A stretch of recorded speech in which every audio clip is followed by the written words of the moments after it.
if you're in a leadership position in any organisation. And often we will all of us have self-limiting beliefs of maybe something, I don't know, could be I don't feel good enough, or but if you're not aware of it, that self-awareness, then that projects into how you might then support and lead your team.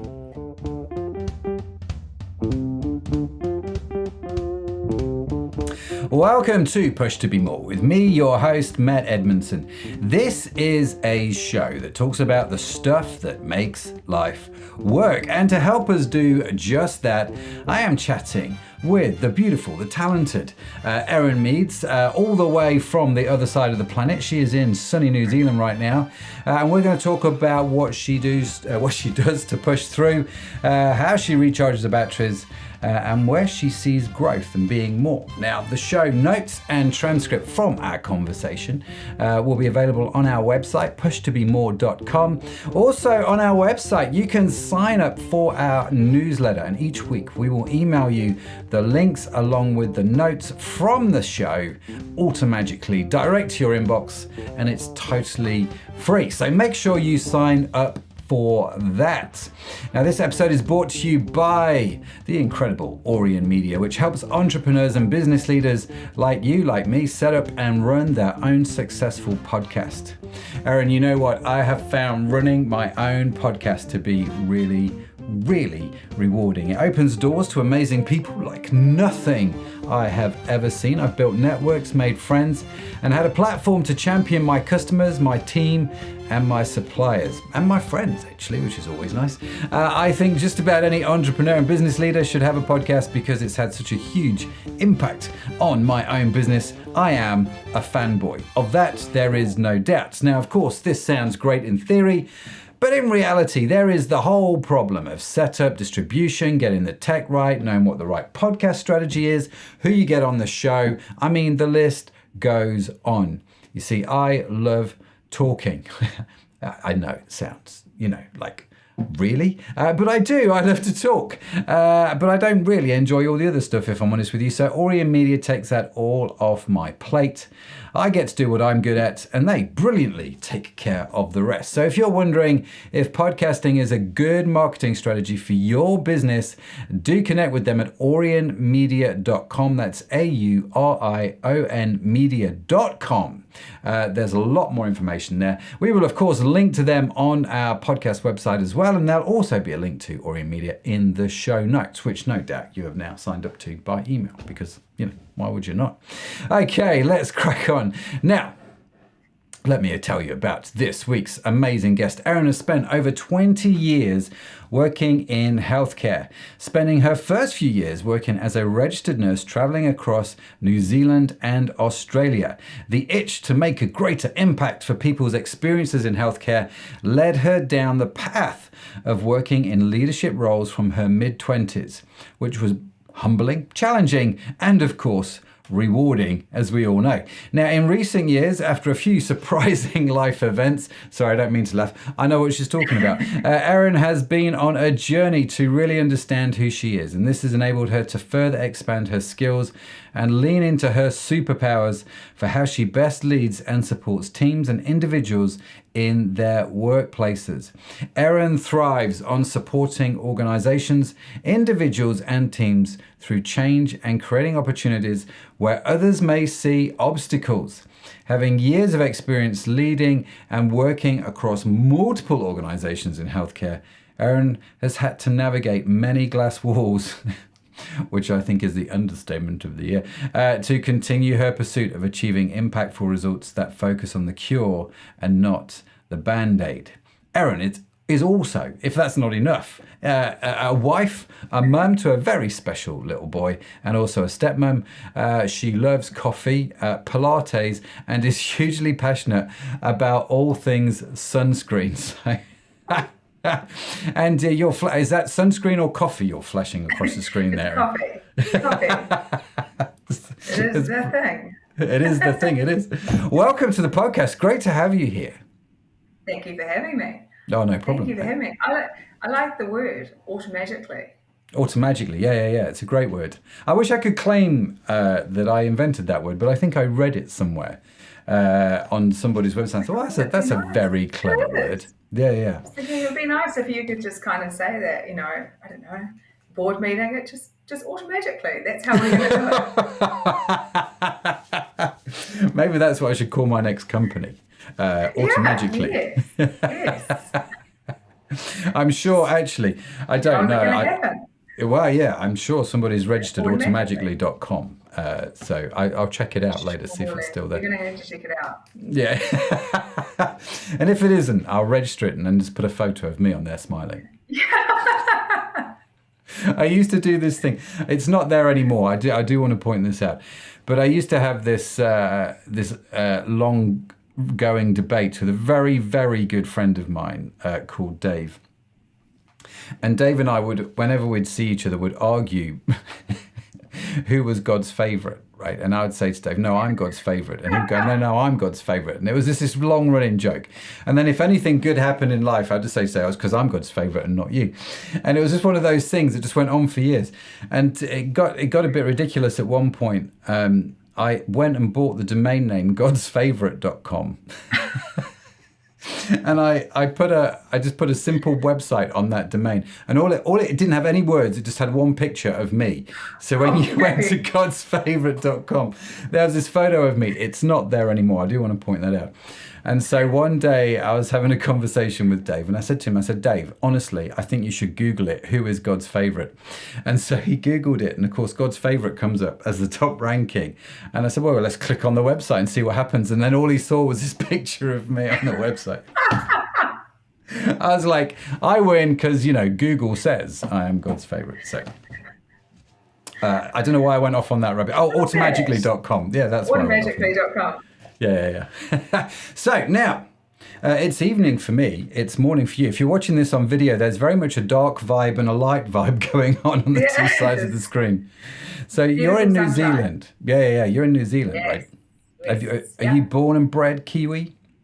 Born and bred Kiwi. Yes. I grew up in a beautiful part of New Zealand.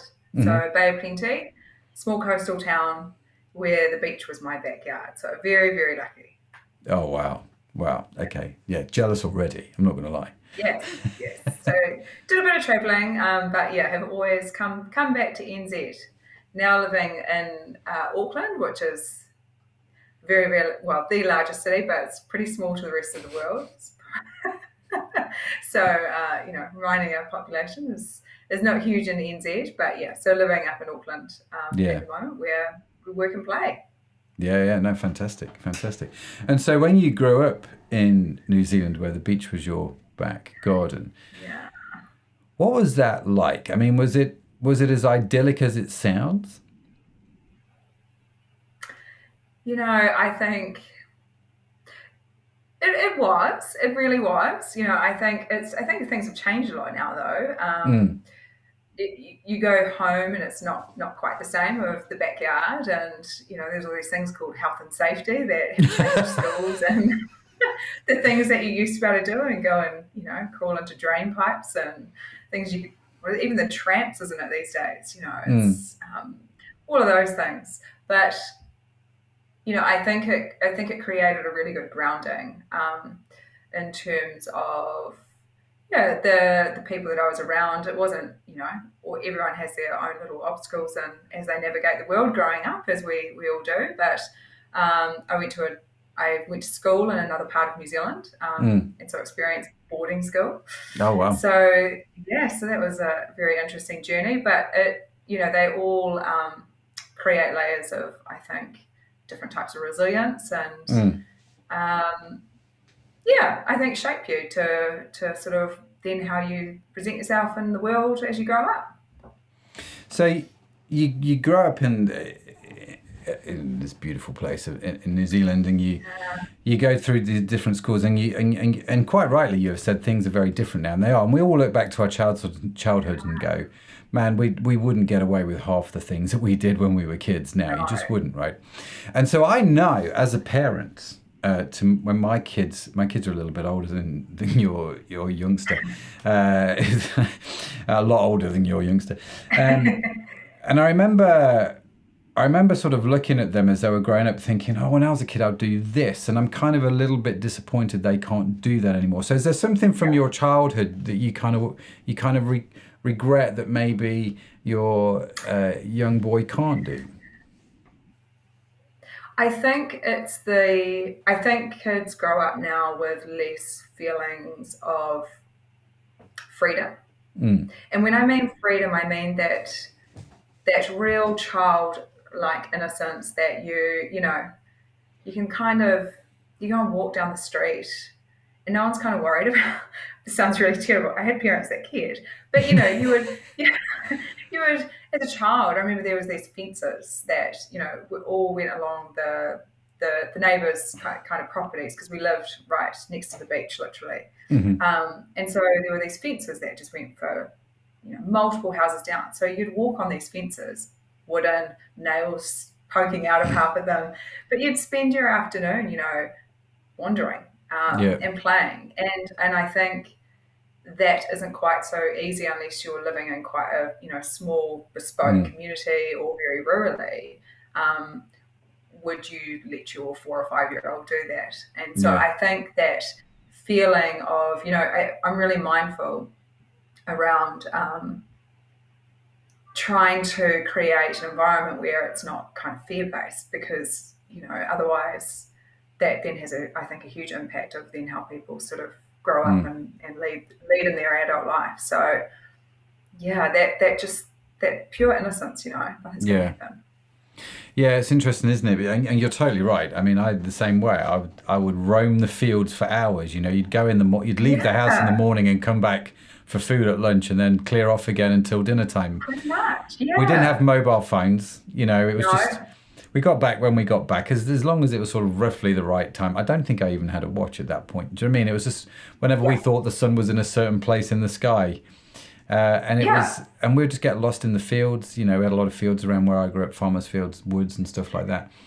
And it was wonderful. But you're right. Yeah. That was one of the things that our kids didn't have. No, and I don't know whether, it'll be interesting. I think there's some obviously very extremely creative young people coming through. But I don't know, sort of, you touched on the technology part, and that's something I'm going to have to navigate. I've navigated it with 2 stepdaughters, but it's already changing, and so it's how you kind of navigate that line of wanting to sort of create an environment where that's not the be and end all, but also then making sure they've got the skill set that they're going to need actually in the adult world, where in the digital age where you really do. You need to know how to do stuff, otherwise you're found Googling away. So it's all of those sort of complexities I think that we didn't have. But I read something, actually, I was watching something the other day, and I think there was a parent that was asking about that, I don't know who it was anyway. It's obviously someone in technology. And she said, how do I protect my teenage daughter, I think it was, from the, what's going on in the social media kind of world.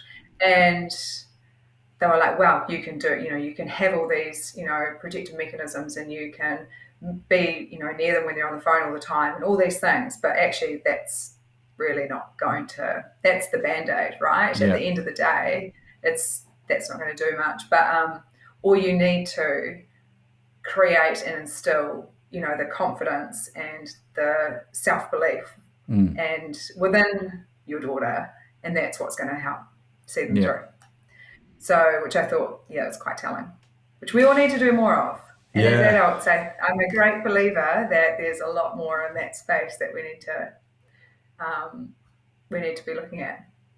Yeah, I totally agree. I have a daughter. She's going up to 16, and I'm aware that on social media she sees, and between social media and TV and all that sort of stuff, she sees I think it's 2,000 to 3,000 images a day of what people think women should be and do and act and behave. And I can't stop that. I suppose I could. I could not have the internet in the house. She'll find a way, because that's what kids do. And you're right. It's not stopping that. It's my mum didn't come with me down the fields when I was a kid. Do you know what I mean? She just taught me how to handle whatever I was going to come across. And I think you're right. I think there's like, how do you teach your daughter to be resilient with social media, for example? I think is probably one of the topics of the day. And even your son, I don't think it's peculiar to girls at all. I think it's No, it, 100% not. it's both. There's both sides of the table now, isn't it? And so you've got to build that resilience in them. And Definitely. yeah, Yeah. And and what's real and what's not and all those sort of things. And I think there's some really good, I think that's starting to get exposed a lot more now, mm, particularly around filtering and all the, effects that happens. But I think even just, that repeated exposure to, this is somebody's snapshot and it's usually the highlights. mm, And so, how do you support them in that way that, that this is the reality of, real life and that's ups and downs and all the, things in between. And also just connecting on a different level. So, yeah. digital is great, but actually how, do you engage face to face or how do you engage and have a real conversation with people or, go into the shop and all those things. Makes you sound really old, eh? Yeah, that's what I'm thinking. How old am I right now? I don't know. Yeah, it's true. But it's an interesting one, isn't it? And actually, I mean, you're in the healthcare sector, right? And actually, this is becoming a healthcare issue amongst teens. Yeah, Is it is. the mental illness that comes out of this social media nightmare in some respects that we're in the Yeah. midst of. Yeah, and also as well, just I guess how people want to engage in healthcare now and what that Mm, looks like, and that's changed. I mean, particularly over the last couple of years, mm, it's had to change rapidly, and I think that's been a positive thing. But we have to now navigate what that looks like in terms yeah. of making sure people have the right access and how do they want to engage and what does that look like, and that's not necessarily always in a clinic and in person. And so I think there's some really positive things that are coming out of it, Yeah. Yeah. It's technology. But yeah, you've got to master all that, and it's all the fun stuff.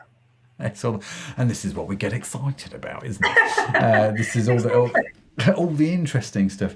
So the Well, it show's called creates Push. the what if. Say again. It creates the what if, and I think that's always it can create fear in a lot of people. But I think if Mm, you've got a mind of thinking, yeah, but I'm quite a why person, and so which people that know me well will understand that, and I'm that. But that's kind of how I've led always. I'm very curious, and so although it can be uber frustrating at times, and so I always tell my team like I'm a why person, and it's not because I'm being nosy or I don't mm, trust you. Um, but I think as you continue down that why path, you start to really that's where the good stuff that you can mm, actually really influence lays, and quite often we focus on the band-aid, the mm, easy stuff, or it's not working for us, we'll just layer this on, but you just end up with piles of mm. stuff. Um, don't know where we started that, but ask why. No, no. So it's interesting. So it's interesting. You've called yourself a why person, as in you ask why a lot, almost like a kid does. Just why. Yeah. So when did you? I'm always intrigued when I speak to people and they have these sort of statements which says I'm a why person. Is that something that you've always known, or was there a point where you kind of went, no, this is kind of how I'm wired? Was there sort of this point of revelation, the Damascus Road experience, if you like? I it's really interesting because obviously the last couple of years I have really started to understand the importance. I think particularly no, actually it's for everyone, and I think I was thinking about it the other night. We need to do way more in this space, and I think there's a lot of opportunity. But really starting to understand how you show up and Hmm. where your strengths are, where they might come from as well, and I think also being able to lean into that, but also knowing your blind spots and being Hmm. really super aware of the internal stuff of why that might show up as well. Um, so No, I was kind of always that kid at school, like even on the reports, and used to drive the teachers mad because we're like, she just, she's sort of like, but why does 2 + 2 equal? I was talking to my best friend the other day, who we've been friends for years, and she was like, you were always, that Mm. kid that, it's like, but why does 2 + 2 = 4? I don't, I need to know.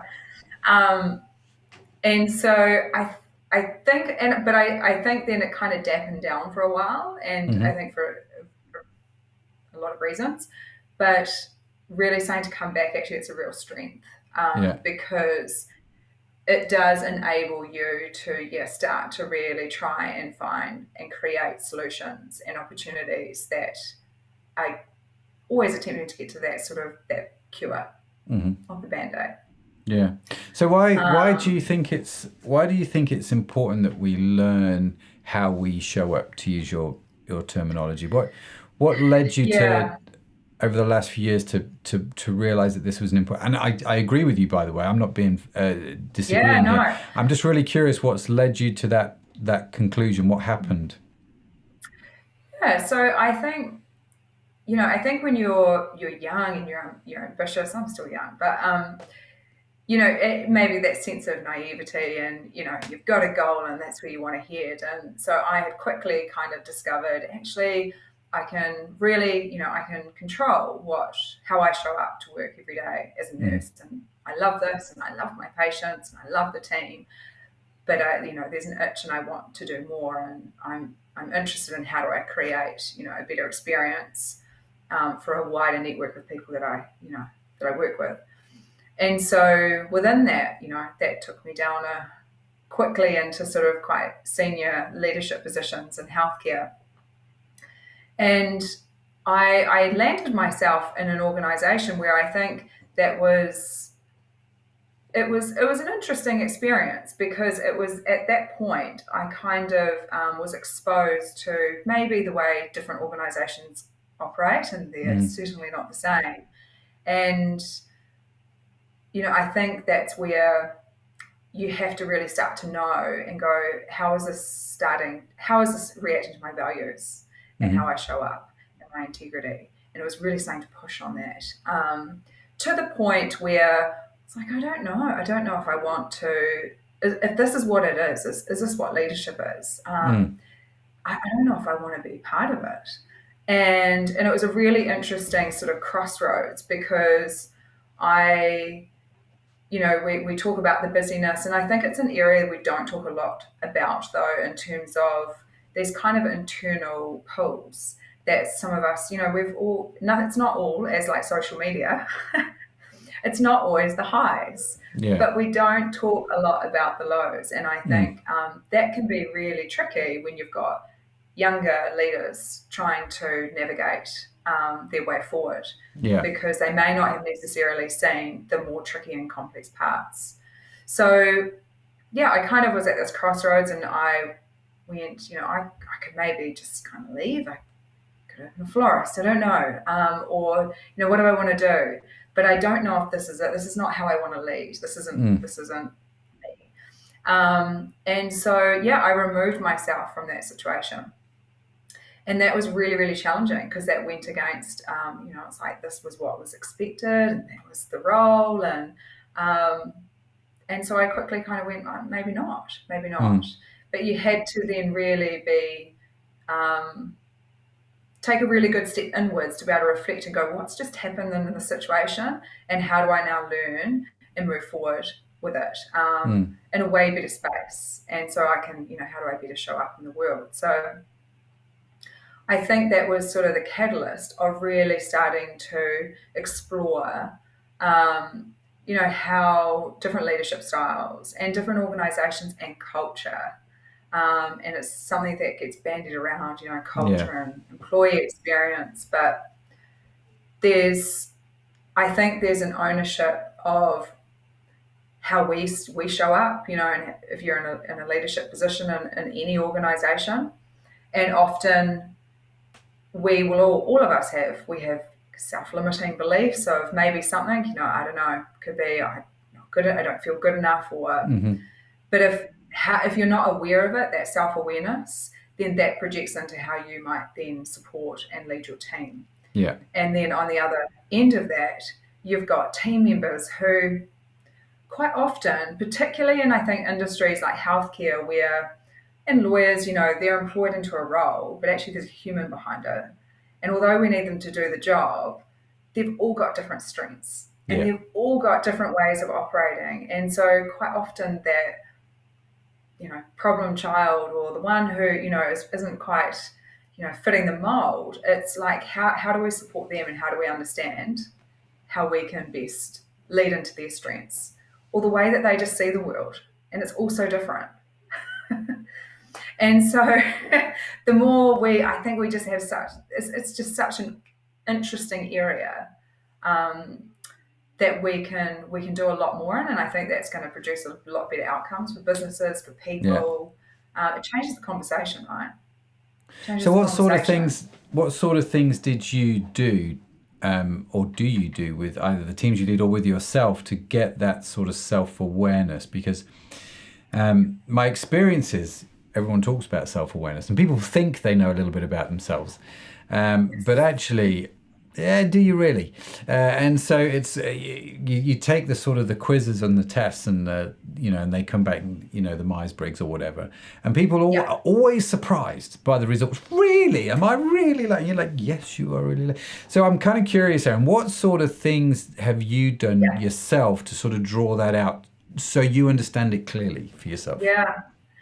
I mean, it's interesting, right? Because I think when I've done a few, I think like one of mine, I think it was HBDI or something, but for me, it was actually really rewarding, and Mm, because I looked at it and I was like, oh my God, that's why I struggle in this space. Like that's why, because I've got like none of it, mm, like I way prefer to play in kind of this area of my strength.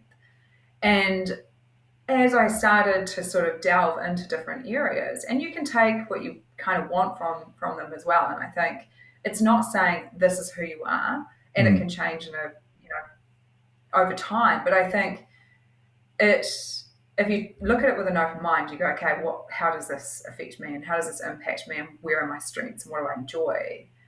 If you're leading, or turning up to work, or you're trying to lead your team, or without sort of being aware of that, I think that's where I always say if you're not in alignment, then that's where that real tension mm, can sit mm, internally. It just mm. doesn't feel like you're in flow. Um, and so with like we had one, I had a team and we had gone through it. And we'd gone through one of them, and so we talked about it. But as a leader, we kept talking about it. It wasn't Yeah. the thing that you did once in a nice good session, and everyone talked about it, and then that was it, and you Mm-hmm. never. It was like, how then do we navigate challenges, projects, team meetings? How do we show up and support each other? And I would quite often, go in and say, I'm really struggling with this Mm-hmm. because I'm not in this space, but you've got a massive. Can you please help me? And so it's starting to have those conversations on a daily basis. Yeah. And I think the more that we can do that, then the more people also feel safe in order to sort of show up that way as well. So, what were some of the surprising things then that you discovered about yourself in all of this? Uh, so, look, it was interesting actually. There was my intuition is very Mm, strong, and I've always kind of thought that, but I think it kind of showed that I really, really like to play in that why space, and that's mm-hmm. where it started to sort of connect. It was like my intuition. I like the why, but also there's not a lot. There wasn't a lot of green, like the sit down. This is why my inbox looks terrible. I'm the person that no matter how I start, it always ends up just being a bit of a mess. Mm-hmm. But it's the way that it works for me. And actually trying to have it beautiful with all the different tabs is it's just never going to work, Yeah. right? It's just not quite where I am. And I had somebody else that I was actually supporting at the time who was in my team, and the person who came in to facilitate it said, now, she's the opposite. So when you go back and you look at her desk, you're going to have all the files. And it was, I walked back in, it was a shared office, and it was just chalk and cheese. So here was my office and my desk with papers everywhere, my inbox a mess, but very managed. And hers was just the complete opposite, everything color coordinated and filed. So my responsibility was, how do I best support her? You know, this, and we talked about it. And I think there's so many great things that come from conversation. That's a very so true many statement. great things that come from conversation with an awareness, as well, and owning it, and saying, hey, I'm not always going to get it right, but then let's start to have this dialogue. And how can I best support you, particularly if there's areas that maybe aren't my strength and you might need support in. Very good. Very good. So, I mean, it's great, I think, when you... Say again. I'm passionate about. It's an area I'm very passionate about. Yeah, I don't know. I think, what would organisations look like, and what would, if we delved into it a bit more? I think it's very rewarding, because I think it can really change. Even, you might have people. I've worked, obviously in healthcare, a lot of doctors, and some of them quite challenging. But often, if you have an awareness yourself as a leader, I think you can start to look at it and go, actually, some of this is this. They're projecting stuff here that is actually a real internal struggle for them. So how do we best support them? Otherwise, this is just going to end really badly for them and actually for the organisation. So I just, it's a really, really rewarding aspect, I think. No, it's very true. I think know thyself, isn't it? It's a very easy thing to say. It's a very difficult thing to do. To really know yourself and to understand why you are the way you are and how you react and respond, and what you should leave alone as a strength, and what you should actually work on and change, because there are things, believe it or not, I think people should probably change, and it's understanding, I suppose, where the boundaries and borders lie with all of those things, because the goalposts are always moving, aren't they? So.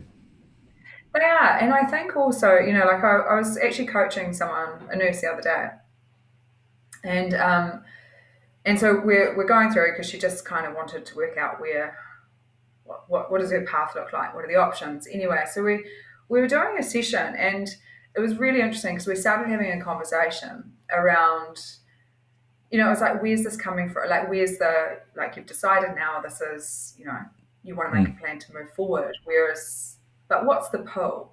And so we worked through that, and we started to unravel, I guess, that the actions that she was about to take were coming from a place of fear. So it was, I'm worried about this.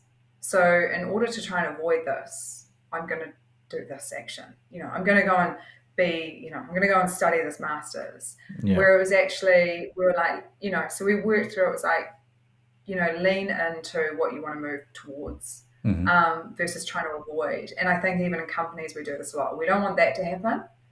So we'll quickly do, this action to try and avoid it. But actually we serve us, I think, our company and our team a lot better if we can lead with, what are the things we're wanting to move forward to positively? Like, this is what we're wanting to achieve, not we're going to do this because we're trying to avoid.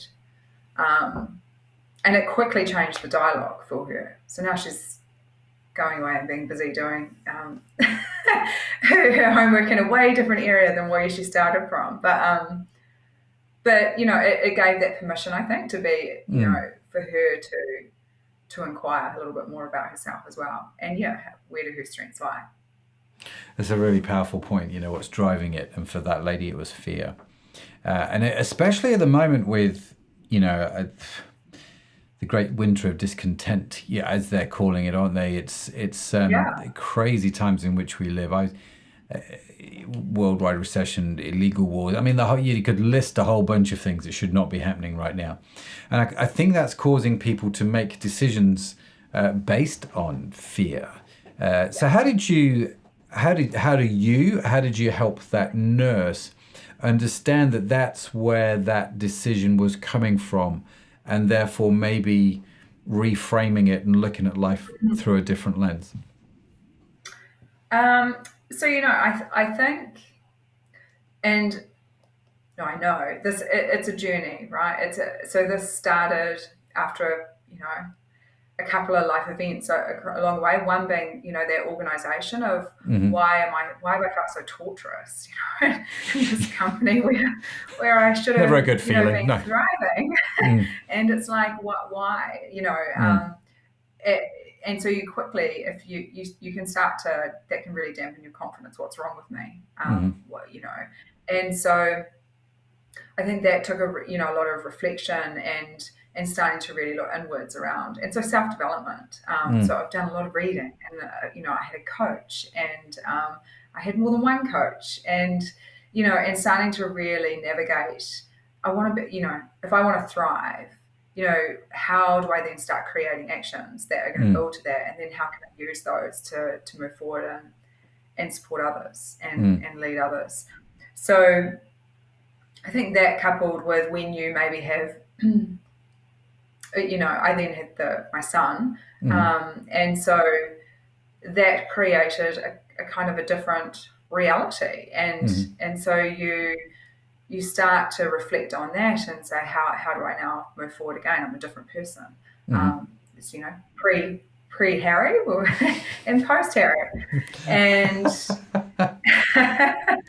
and so I think through that, and really starting to, as I said, understand the superpowers and leaning into it and going, okay, well, this is how I best show up. Like, this is how I can support and utilize my skills and experience. And I think the more that you can look inwards, the more then you can start to project how you want to, show up in the world, but it's got to start internally.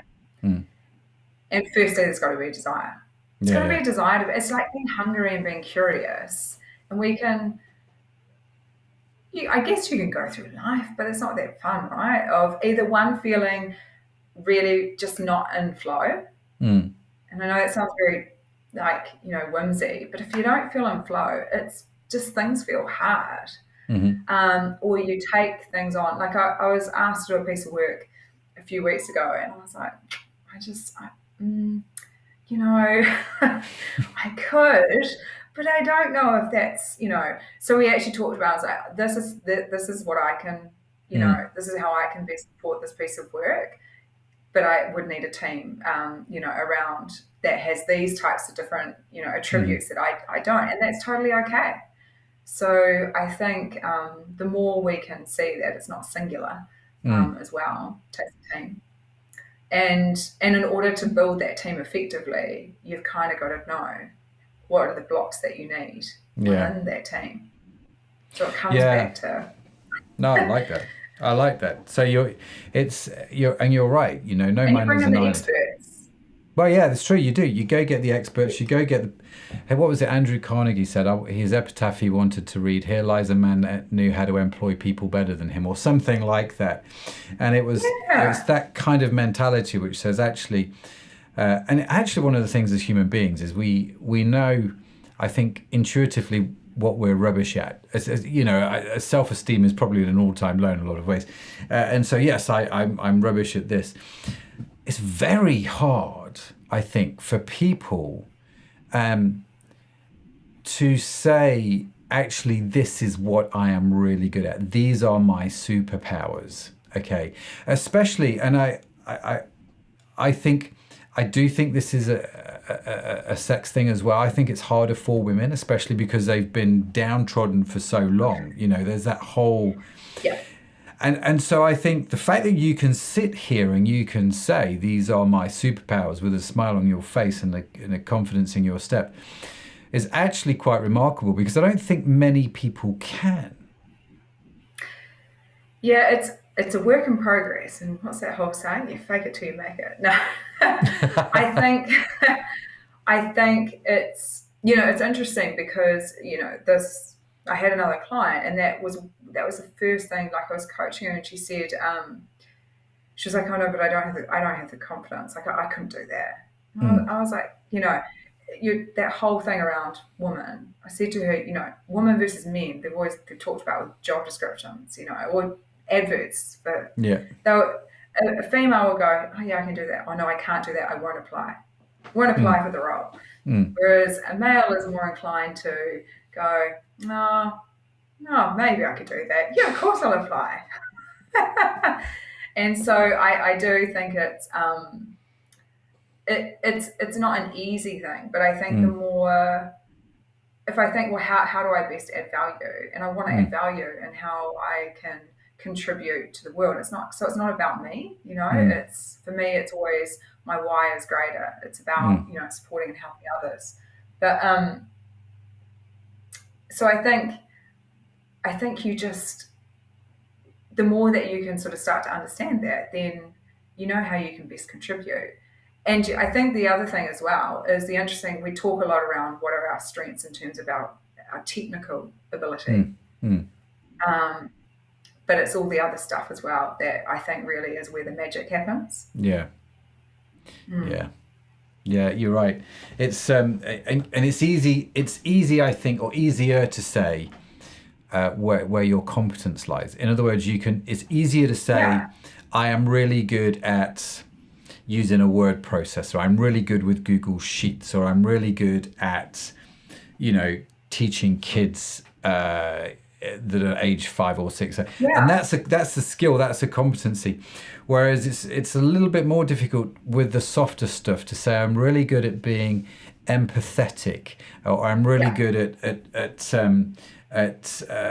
intuition, or whatever it is. Those softer things, which are actually much harder because they were never graded at school. They were never actually celebrated at school, right? So it becomes much harder to understand where your strengths in those softer skills lies. I mean, this is what I'm picking up from you, Erin. Correct me if I'm wrong.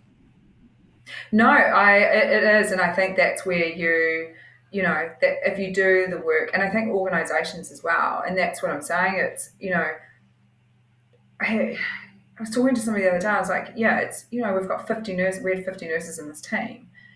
And I was like, yes, their technical ability is this, and we need them to do this, but actually, a lot of them are struggling for different reasons and at different times. And I think if we often in organisations as well, we focus on the leadership team or the management team, but actually, how else can we contribute to this to the frontline workforce? And I think enabling them to also know also puts the accountability as well back on them. It's like this is a two-way conversation now around supporting you, and then also where are your blind spots, so we can the shift from a culture perspective, and I just think actually quality of life, which doesn't start and end from the 9 to 5. And so I think it creates a really different dialogue with people. Yeah, which is where it all stems down to, right? Yeah, totally. And dialogue. Apparently, it's what you said earlier, right? Conversations are important. Just actually having the conversation, this is very important. Yes, it is. And a lot of people don't have them, especially in the culture in which we live at the moment. It's like, no, I'm not going. I don't want to talk to someone that thinks differently to me. I just want to ignore them, or shout louder than them, or cancel them. And it's a really sad state of affairs, I think. So, Erin, listen, you're working in healthcare. You are a mum to a fairly new child. You've gone on this sort of journey of enlightenment, for want of a better expression, without getting too zen. But do you know what I mean? It's there's obviously a lot that's going on inside your head. You're working hard. You're balancing all these duties: stepmom, mum, wife, business coach, leader, Erin, me as a person. You throw them all in the mix. How do you fill your tank? What do you do to do that, or recharge your batteries? Is another way of asking the same question, isn't it? Well, Pilates is my happy place, so I think exercise. Pilates and coffee. Pilates and coffee. I haven't quite worked out how you can drink a coffee lying down and go Pilates, but there's got to be a way. There's an entrepreneur out there that can figure that one out. I think they're onto something. That would be nice. So yeah, I mean, I think it's really important to create, self care has not been high on the list, and Mm, absolutely, previously, and I can see that the impact that it can have on hmm. just how you show up, right? So Yeah. I think it's really super important of understanding, yeah, how do you recharge? And yeah, for me, definitely Pilates. It gives me like, and I don't think it's the Pilates, it's the fact that I'm booking a time, that thing is for me, and Hmm. like you're switching off, you're away from technology and, Hmm. you know, moving your body, which they know, is good for us. Hmm. So that is definitely one thing. Getting out in nature, Hmm. like as we just talked about, I think we're spending a lot of time on screens and technology. So how do we, so for me, it's getting out in nature as Yeah. well. And and I'm not a great switcher offer at night. So I downloaded an app to try and kind of switch the brain off. Hmm. So back to technology, isn't that 360? To listen to different things, podcasts, and actually for me that's really relaxing. And it's Hmm. just it's good for the brain, good for the soul, um, and meditation, which Okay. also sounds really zen, but it's not. It's like I don't know. There's something about trying to still the mind, which I'm Yeah. not great at. Everyone talks about the monkey mind of lots of things, but work in progress. There's a great phrase which is used in the vegan community an awful lot, which says focus on progress, not perfection. Yeah, And that's what you're talking about, isn't it? The sort of the work in progress. It's like, and this is where I'm at right now. This is the sort of point in life. 100%. So, And I think also just trying to be more in the moment mm, as well. Like it's so easy to get, worried. 100%. We're all worried about different things for different mm, reasons for the future. Definitely. But and I think having a small person keeps you kind of grounded. And so it's how do you? It's seeing the world through their eyes is just fascinating, and I think you can learn mm, a lot from just getting down to their level and exploring yeah. and being in the moment. Yeah, that's very true. And bringing it back to technology, I think technology has a habit of robbing you from being in the moment. So you'll see Hundred a percent. couple in the restaurant having a meal, both of them are on their phones, Instagramming about the meal that they're eating. Or you'll be in front of a beautiful waterfall and you're so busy trying to find the perfect camera angle that you just forget just to stop and look and Yeah, take it in, right? And so that sort of doing life in the moment and being in the moment, I think is one of the great things that technology has sort of robbed is probably the wrong phrase, but as we've allowed technology to take from us, would yeah, be maybe a way that I would put it. yeah. So yeah, I like that. I like that. Where do you see the next few years going for you? What do you want to grow in and develop into? Well, I've definitely said next year. I was talking to someone the other day. I was like, next year is definitely the year of discovery.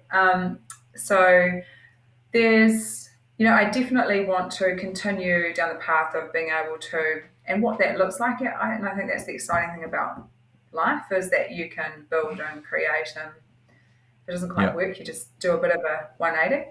Um, However, continuing or actually starting to focus more into uh, working with peoples and teams and organizations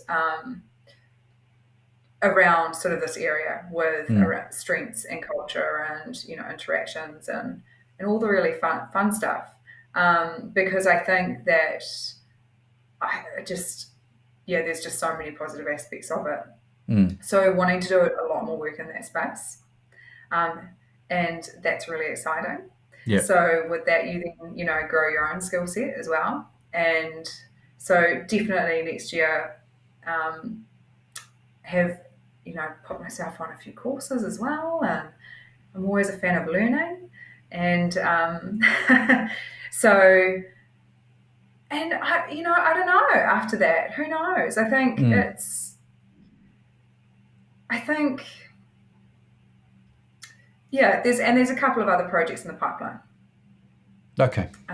So which No, that's which is good. which is exciting too.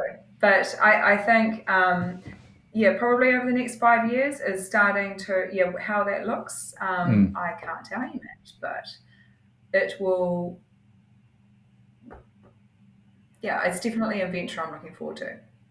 It's really interesting, isn't it? Because as I'm asking you the question, your eyes are going up and to the corner, and you're seeing things in your head, and you're using phrases like it's an adventure. It's something that I'm looking forward to. It's exciting, and that's actually a bit. At the same time, you go, I don't know what it is, but that in itself is such a powerful blessing, for want of a better expression. The ability to conceive and think about a future with hope and with excitement and with sort of like a passion and a momentum, if you like, I think is quite lovely. So it's quite nice to hear you. I don't need all the answers, but it's quite nice to hear you talk about it in those sort of with that framework, if you like. Yeah, I mean, I think otherwise, you can. And I think that's where I've become more particular around some of the work that I've taken on in terms of, because I am sitting in a consulting space, so that gives me flexibility to, I'm working with multiple people and organisations, and so I think it's starting to be, really particular around going, well, actually, if I take this on, then that doesn't create space for this, and so how. And I'm, really upfront with people now. If they do ask for pieces of work, I just had a client, and so I put some of the strengths on, like, about me, like, this is what this is what you get. And so it creates that dialogue. But yeah, it's a very, I'm also super aware that it's a privileged position to kind of be in. And so, treating that with the TLC and the care that it should, because I know that there's, for others, it's not quite so easy. So, Well, what we'll do, Erin, is we'll get you back onto the podcast in a few years' time and find out what's going on. Exactly. That sounds really interesting great. Conversation. So it has now got to the time of the podcast, which I know you have been looking forward to. This is the question box time. Dun, dun, dun. So if you are listening to the podcast rather than watching it, I've just held up a box of questions to the screen. And this is where I take out the cards with the questions on. And I sort of ruffle through them, and at some point Erin will say to me, stop. And wherever we stop, that's going to be the question that comes next. I don't know what it'll be. I've not read through all of these questions. I've only read some of them. I do take out the inappropriate questions. But we will go through the questions and we will say stop. And that will be the next question. So Erin, over to you. Stop. Oh, getting quite close to the end there. So, I'm nervous. Yeah. It's one of those, isn't it? So, are you ready for your question? Oh, okay. Okay. Let me show you the question as I read it out. Can incompatibility ever be a strength in a relationship? That's actually quite a good question for you, I think. It is. Yes. I'm going to say yes. Okay. Why? It can be. The reason for that is because I think, well, it depends. So I think there can be areas of incompatibility. So if it's completely just not working, then maybe no. But I think yes, because one, you need a bit of yin and yang. So if you think it's kind of, I don't know, it could be an interest or just the way that maybe somebody does something and it's different to you, then that creates a little bit of tension, but it can be also a positive thing of it's boring otherwise if you're the same completely. But I think also it can challenge you in different ways and make, again, how do you react and respond to that situation where it might not be incompatible. It's just actually, it's a different person. We're all unique. And so they're going to have their own stuff, and that's the reason why they show up, or that's something that interests them. So how can you respond to the situation differently? So I think it creates an opportunity to appreciate differences and not see them as incompatible. and it sounds very good, Erin, what you're saying, and I'm not disagreeing with you. I just think it's one of those things that is a lot easier said than done, because 100%. It's one of those where actually to understand where we're incompatible usually means we have a very strong difference of opinion, right? Or a different strength of idea. So for me to still be okay with that, despite my strong belief otherwise, can actually make me very, very insecure. And do you know what I mean? It becomes quite problematic, doesn't it? And so I hear what you're saying, but on the other hand, I'm like, I wonder if this is the main reason which is cited for divorce, for example. We were just incompatible. And you're kind of like, Yeah, maybe. Yeah, and I think it depends what it is, right? And I think that's the difference between it's values based, and knowing your values, and just knowing that that's just not something that you will ever stray. And so that's okay, because that's holding your own boundaries and your own values. But I think there's lots of things that can be, differences of opinion where it's not quite values based, but it also could be how we just show up in the world as well. And so knowing our blind spots, knowing their blind spots, and is it really incompatible? I guess that's where I'd always challenge it back to. But it totally depends on the context. Yeah, no, it does. It's not actually a very straightforward question to answer. But I think it's a really interesting question to ponder, because I have been married coming up to 25 years now, and look, being married, my wife's amazing, and she's had to put up with a lot living with me. I'm not going to lie, she's an incredible lady. And you come up, and people say to you, well, you've been married 25 years, you've run your own business. How do you do that? And you're like, well, it's hard work, isn't it? You have to lay aside certain rights that you feel like you should probably have, and actually recognize that there are strengths and weaknesses you all bring to this relationship. Is that incompatibility? I don't know. It's just that sort of recognizing that actually we don't gel on everything, and we're okay with that, and we work life around that. But I feel like we could go on and on about this question all night. It's a very good question. We could. Question box. Yes, a very good question from the question box. It was a very good question. You can go and ask it. There are some great questions in that box. Some of which were just plain inappropriate. But anyway, we won't go there. So, Erin, let me ask you another question then. As you know, this show is sponsored by Erin Meads, which specializes in helping folks set up and run their own podcast. So imagine that you have your own podcast, Erin's sort of chats kind of thing. And you get to interview people on your show, past, present, future, people that have impacted your life. And I'm really curious, who's on your guest list and why? And there's that why question. Why? Yeah. Why?